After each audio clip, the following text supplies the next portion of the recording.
बोलिए आनंद कंद भगवान की जय। हे मन तू सीताराम को भजन कर, सीताराम को भजन कर। तेणु प्रिय सज्जन आमे जो राम कहानी अमृत बाणी भितरे कौन अमृतत्व अच्छे खोजुचे। गत अध्याय आपण माने शुणुले पुष्प बाटिका मध्यरे मो भगवती माँ जानकी महाराणी अष्टसखी मान सहित गौरी पूजन उद्देश्य सखी मान गहन अच्छा आई पुष्प बाटिकार भगवान रघुनाथ सानुज लक्ष्मण सहित विराजमान कर कलिजुग आ पुष्प बाटिका नहीं जहां आम भाषा आम पार्क बोली कहूचे। आज पार्क रे समस्त भिड़ लगी किए सकाळु हेटी व्यायाम करुछि तो किए सेठी आमोद प्रमोद करुछि किए सेठी परिक्रमा करुछि। आपण माने सबुठे ये व्यवस्था देखुछन। हेरे जनकपुरी रो जो पार्क जाको पुष्प बाटिका कहउछि सेठी आउ कई नहांती युवक युवती ता माने रामायण जुगरे जहा होउथिला कलि जुगरे से होउछ। असुविधा कोन हला आपण माने केवल भगवान रघुनाथ लीला चरित्र रु पार्क भितर राम सीता थिबा कथाटा को मारी बसिले किंतु ता पर कथाटा को पढ़िले नाही। सेहिति पई तो आज आम भौणीटी कौन सी जगार सुरक्षित नुहे। मम भी रक्षय रघुकुल नायक धृतवर चाप रुचिर कर सायक। हे मोर प्रिय सज्जन, हे मोर युवती भौणी माने, हे मोर प्रिय सज्जन आपण माने सुरक्षा कर केउठी मते किए सुरक्षा दब। बापा मना कर एकुटिया छाड़बी नहीं, माँ मना कर एकुटिया झील मोर जीव नहीं। आउ एकाकी जीवा यात्रा करबा पई ए जुगरे आमे समस्ते भय करुथिला बळे निर्भयतार एक सुंदर मंत्र भगवान रामंकर चरित्र भितर आपण मान आगे प्रकाश करुछि। यही धाड़ीटा को मन रखता माम अभिरक्षय माम अभिरक्षय माम अभिरक्षय रघुकुल नायक धृतवर चाप रुचिर कर सायक। आपको लिखिदेवे अभ्यास करिवे ये रामचरित मानसर सावरी मंत्र प्रातः काल सायं ए मंत्र को आपण जप आरंभ करंतु निर्विघ्न रे यात्रा करंतु आपण सुरक्षित जीवे सुरक्षित आसीबे। यह सत्य कलि जुग रे सुरक्षार मंत्र। तेणु मो प्रिय सज्जन भगवती माँ जानकी महाराणी बराह रोहा सखीर हाथ को धरी जेतेबेले गौरी मंदिर तल को ओह्लई आसुछंती सेतेबेले जो शब्दटी हैला से शब्दटी कौन बोली आपण माने आज जानिबे। झीलटीए चली गला बेले आमे केमिति जानुछे से कौन मुखरे शब्द करुची ता अंगर भूषण आमको जणे दउची कौन जड़े भौणीटे झीलटे जाऊँ कहीं से जुगरे युवती मान कन्या हूँ रत्न। कन्या रत्न को साइती रखिबा ଏବଂ ସେଥିପାଇଁ ତାର ଏକ ଅଙ୍ଗର ଆଭୂଷଣ ଅଛି। ସୀତା ଠାକୁରାଣୀଙ୍କ ଦେହରେ କ'ଣ କ'ଣ ଆଭୂଷଣ ଥିଲା ଯେ କି ସେ ମନ୍ଦିର ଉପରୁ ପାହାଚରେ ଓହ୍ଲେଇଲା ବେଳେ ସେ ଶବ୍ଦ ଗୁଡ଼ିକ ଏକତ୍ରିତ ହୋଇ ଲକ୍ଷ୍ମଣଙ୍କ କାନରେ ବାଜିଗଲା। କ'ଣ ପିନ୍ଧିଥିଲେ? ହାତରେ ପିନ୍ଧିଥିଲେ କଙ୍କଣ। ଅବିବାହିତ କନ୍ୟା ଜାନକୀ ମା ହାତରେ ପିନ୍ଧିଥିଲେ କଙ୍କଣ। ଆଉ ଗୋଟିଏ ଅଳଙ୍କାର ହଉଛି କିଙ୍କିଣୀ, ଯାହାକୁ ଭଉଣୀମାନେ ଅଣ୍ଟାରେ ପିନ୍ଧନ୍ତି। ଆଉ ଗୋଟିଏ ଅଳଙ୍କାର ହଉଛି ନୂପୁର, ସେଟା ହଉଛି ପାଦରେ। ଏଥର ହେ ମୋର ମା ମାନେ ଭାଇ ମାନେ, ଆପଣ ମାନେ କୁହନ୍ତୁ, ଆପଣଙ୍କ ଘରର ଭଉଣୀ, ଆପଣଙ୍କ ଝିଅ ଆଜି ଯେତେ ଜାଗାରେ ଦେଖୁଛନ୍ତି, କୌଣସି ଗୋଟିଏ ଝିଅ ପିଲା ହାତରେ କାଚ ପଟେ ପିନ୍ଧିଛି ଆଉ ପାଦରେ ନୂପୁର। ଆପଣଙ୍କ ଝିଅ ଆମ ଭଉଣୀ ପାଦରେ ଆଉ ନୂପୁର ପିନ୍ଧୁ ନାହିଁ, କଳା ଫିତା ପିନ୍ଧି ବୁଲୁଛି। କୁହନ୍ତୁ, ସୁପର୍ଣ୍ଣେଖା ତାକୁ ହିଁ କୁହାଯାଏ। କାହାକୁ କହିବା? ସୂର୍ପ ବୋଲନ୍ତେ କୁଲା, ନଖ ବୋଲନ୍ତେ ନଖ। ଯେଉଁ ମା ଯେଉଁ ଭଉଣୀ ମାନଙ୍କର ଆଙ୍ଗୁଠିରେ ନଖ ଗୁଡ଼ାକ କୁଲା ଭଳିଆ ନଖ ଗୁଡ଼ାକ ପଦାକୁ ବାହାରିଛି, ତାକୁ ବିଭିନ୍ନ ପ୍ରକାର ରଙ୍ଗ ବେରଙ୍ଗ କରି ଆପଣମାନେ ଦେଖେଇ ହେଉଛନ୍ତି, ସେଇଭଳି ଭଉଣୀ ମାନଙ୍କର ଭାଇ ହଉଛି ରାବଣ। କାରଣ ରାବଣର ଭଉଣୀ ହଉଛି ସୁପର୍ଣ୍ଣେଖା, ତା ହାତରେ ଲମ୍ବା ଲମ୍ବା ନଖ ଥିଲା। ପ୍ରତିଟି ନାରୀ, ପ୍ରତିଟି ଅବିବାହିତ କନ୍ୟା ମାନଙ୍କୁ ସୁପର୍ଣ୍ଣେଖା କହିବାରେ ଅସୁବିଧା କ'ଣ ରହିଲା? ଶାସ୍ତ୍ରୀୟ ସିଦ୍ଧାନ୍ତ। ହାତରେ କାଚ ନ ପିନ୍ଧି କୌଣସି ହିନ୍ଦୁ ଘରର, ସନାତନୀ ଘରର ଝିଅଟିଏ ଚାନ୍ଦ ପୂଜା କଲେ ଭଗବାନ ପାଇବେ ନାହିଁ। ବିଧବା ହାତ କାହିଁକି କରିବା? ଧବ ପାଇବା ପାଇଁ ତ ବିଶେଷ ରୂପରେ ପଟେ ପଟେ କାଚ ମୋ ସନାତନୀ ଘରର ଭଉଣୀ ମାନଙ୍କ ହାତରେ ରହିବା ନିହାତି ଦରକାର। ଯେଉଁ ଘରେ ଅବିବାହିତ କନ୍ୟାର ନୂପୁର ଶବ୍ଦ ଆଉ ମା ମାନଙ୍କର ଶଙ୍ଖା କାଚର ଶବ୍ଦଟା ପଡୁଥାଏ, ସେ ଘରେ ଲକ୍ଷ୍ମୀ ସାନ୍ତାଣୀ ଶାନ୍ତି ପାଆନ୍ତି, ଖୁସି ହୁଅନ୍ତି। ଆଜି ଏହି ପରମ୍ପରାକୁ ଶିକ୍ଷା ଦେବା ପାଇଁ ଗୋସ୍ୱାମୀ ତୁଳସୀ ବ୍ୟବସ୍ଥା କରିଛନ୍ତି। କଙ୍କନ କିଙ୍କିଣୀ ପୁରଧୁନି ଶୁନି, कहत लक्षण सन राम हृदय गुणी। श्री राम जय जय राम, जय रघुनंदन जय घनश्याम। सीता ठाकुराणीଙ୍କର कंकण किंकिणी नुपुर तीनोटी स्थान रे अलंकार बांधे। गोटे पादरे नुपुर, अंटारे किंकिणी, हाथरे कंकण। ये हूँ गोटे साध्वी एवं सनातनी परंपरार आर्य संस्कृतिर युवतीर लक्षण।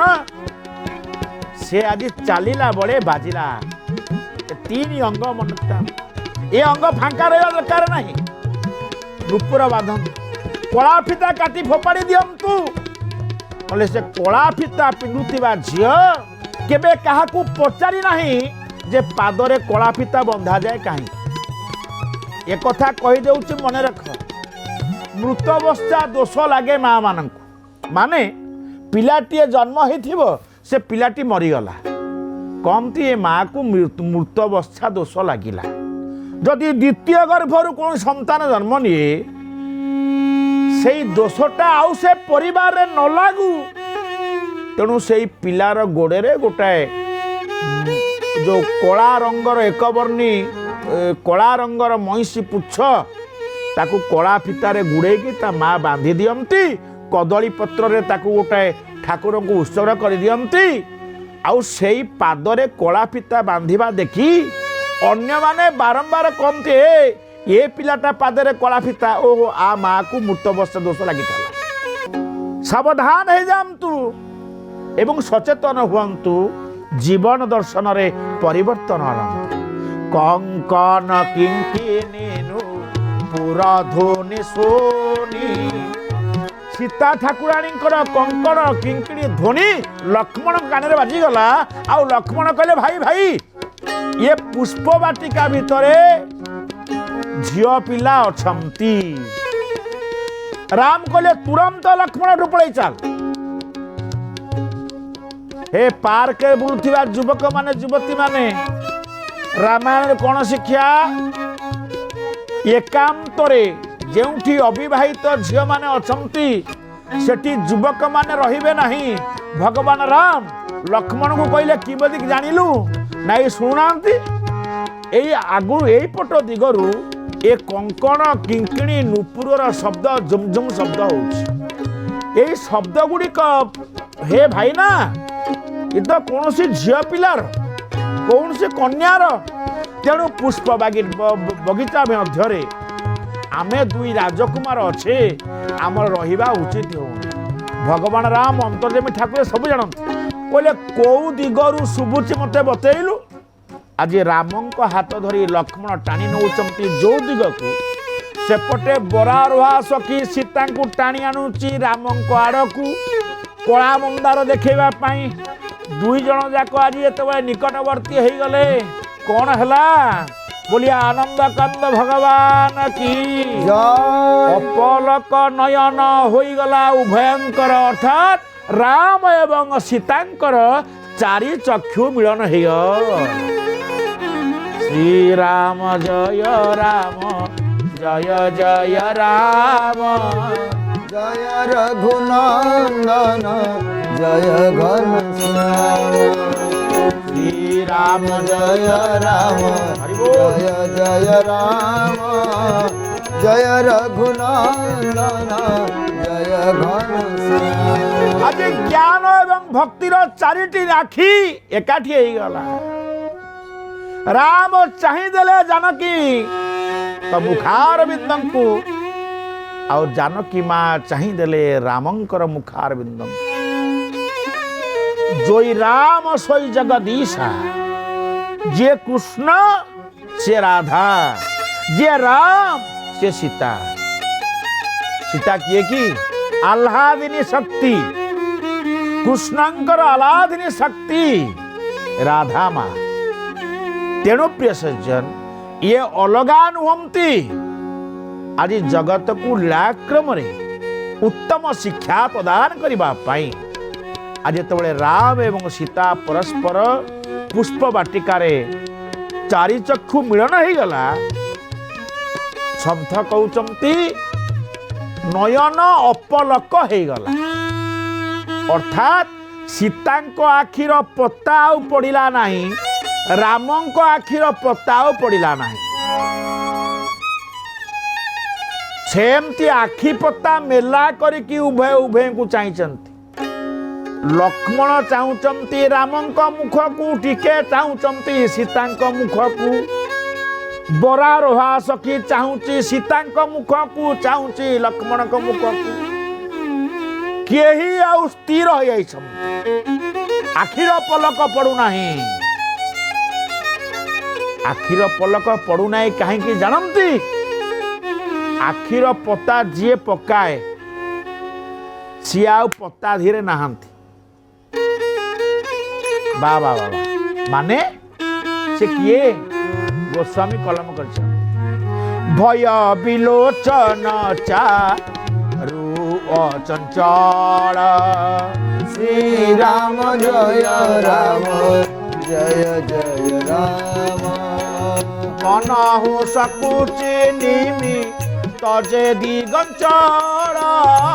जय रघुनंदन जय घनश्याम। भय विलोचन चारु अचंचल। श्री राम जय जय राम। बुझे रब बाबू आमे जो माने आखि पत्ता पकाउछु से आखि पत्तारे जणे राजा सूक्ष्म रूप में बास कर से राजा ना होची निमि राजा। प्रिय सज्जन, आम आखि पतारे तुम आखि पतारे निमि राजा सूक्ष्म रूप रे बसिछंती बोली तो आमे आखि मिटी मिटी करूछु। बेसी समय अपलक नयन रे चाहि परिबा नाही, आखिरु पानी बाहरिबो, पुणी आखि पता पकई दबा।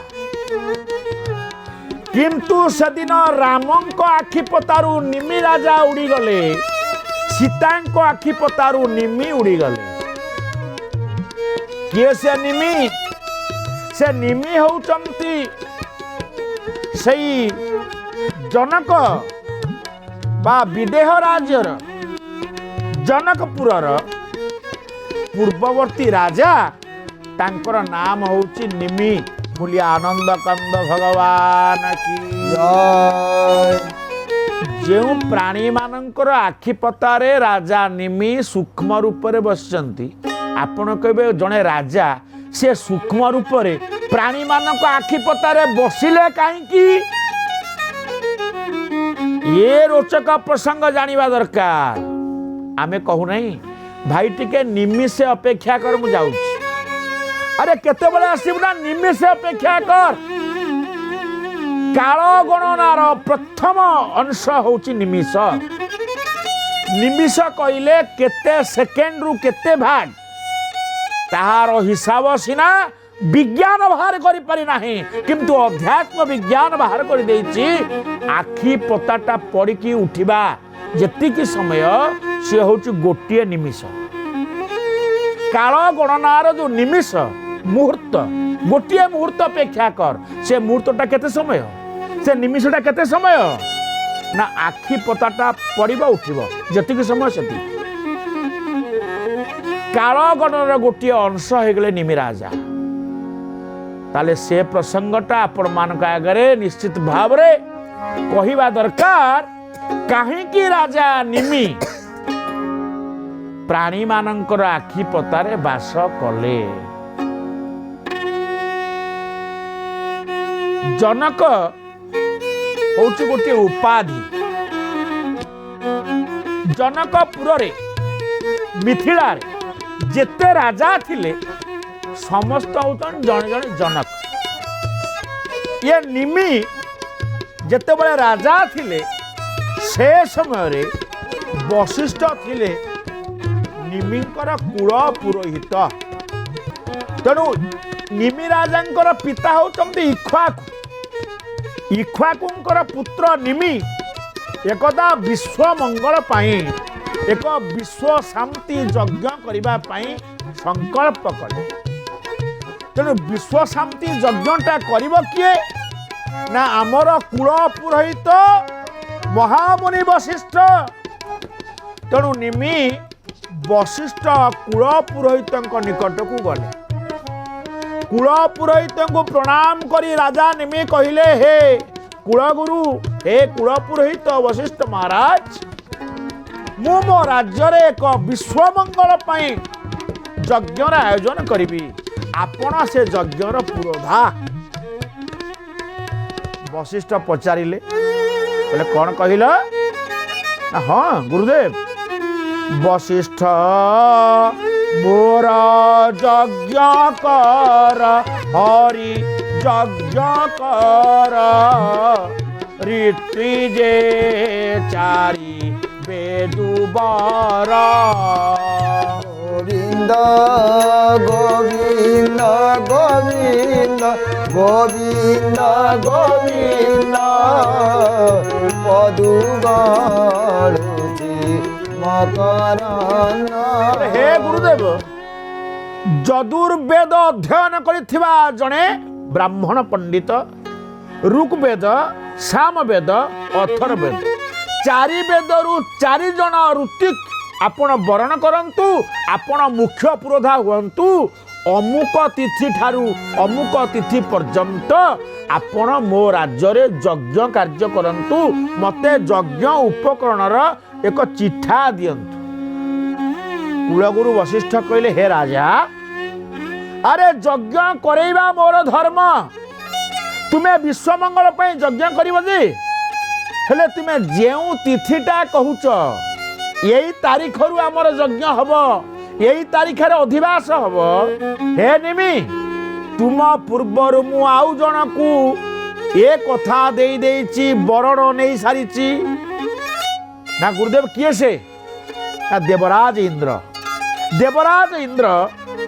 तुमे जो तिथि रे यज्ञ करिया पई मते बरण करूछ कुल पुरोहित हिसाब रे देवराज इंद्र गोटे यज्ञ करिया पई मो निकट को आसीथिले मु तांको कथा दे देछि तेणु हे राजा मु कुल पुरोहित हिसाब रे एतिक निवेदन करिवि मु इंद्रंकर यज्ञ पूर्णाहुति सारी एतिक समय रे आसी पहुंचबी तुम यज्ञ आयोजन करिवि तुम यज्ञ निश्चित हब हेले प्रिय सज्जन निमि राजा भितर गोटे अहमिका प्रवेश कला ये कुल पुरोहित होइछन्ति बोली कि मो कुल पुरोहित जाई कि आउ कार यज्ञ करिवे कहले गुरुदेव आपण इंद्र को मना कर दियंतु मो यज्ञ करंतु ना ना मु करि परिबि नाही वशिष्ठ मना कले ना काहे कि ना एथि पई ब्राह्मण पुरोहितर वाक्य होउची सत्य धर्म न्यायर वाक्य जहा को थरे कथा देइचु मुंड छिंडी गले भी आमे अर्थर बशवर्ती होई तार पुण्य कर्म रे बाधा देबु नाही तेणु तांको यज्ञ विश्वमंगल पाई तुम यज्ञ विश्वमंगल पाई तुमे मोर जजमान बोली मते जोर जबरदस्त तुम पूजा करे पारिब नाही मोर कथा मान हे निमि काहे की बाध्य करूच निमि कहले गुरुदेव यदि आपण का आसीबा पर्यंत मो पिंडरे प्राण नथिबो मु मरि जाइथिबी मो संकल्प पूर्ण केमिति हबो सेई दिन वशिष्ठ कहिथिले मु आशीर्वाद करिवि तुम यज्ञ पूर्णाहुति न हवा पर्यंत काल काल महाकाल तुम पिंडरु प्राण नहीं पारिबो नाही कोन मो कथार विश्वास अछि निमि मना कले मते बहुत पुरोहित मिलिबे मु सेई तिथि रे ही यज्ञ करिवि वशिष्ठ कहिले तुमे राजा तुमर जहा इच्छा ताहा कर मु किंतु इंद्र नारायण को यज्ञ करिवि प्रिय सज्जन आज जजमान एवं पुरोहित भितर जो कथा कटा कटी सेटा जनकपुर रे मध्य से दिन घटी थिला काहींकि निमि सूक्ष्म रूप रे आखि पतारे रहिले वशिष्ठ काहींकि पुरोहित कर्म छाड़ी अयोध्या आसिले परवर्ती घटनाक्रम रे ए रोचक प्रसंग आपण मानक आगरे ए सेवक रखिबो दुई बार भगवान को दिव्य नाम कीर्तन जय राधे राधे कृष्ण कृष्ण गोविंद गोविंद बोल रे जय राधे राधे कृष्ण कृष्ण गोविंद गोविंद बोल रे राधे गोविंद गोविंद गोविंद गोविंद गोविंद गोविंद गोविंद गोविंद गोविंद बोले सदा डाकरे जय राधे राधे कृष्ण कृष्ण गोविंद गोविंद बोल रे जय राधे राधे कृष्ण कृष्ण गोविंद गोविंद बोल रे राधे गोविंद गोविंद गोविंद गोविंद गोविंद गोविंद गोविंद गोविंद गोविंद बोले सदा डाकरे जय राधे राधे कृष्ण कृष्ण राधे गोविंद गोविंद बोल रे जय राधे राधे कृष्ण कृष्ण गोविंद गोविंद बोल रे बोलिए आनंद कंद भगवान की जय।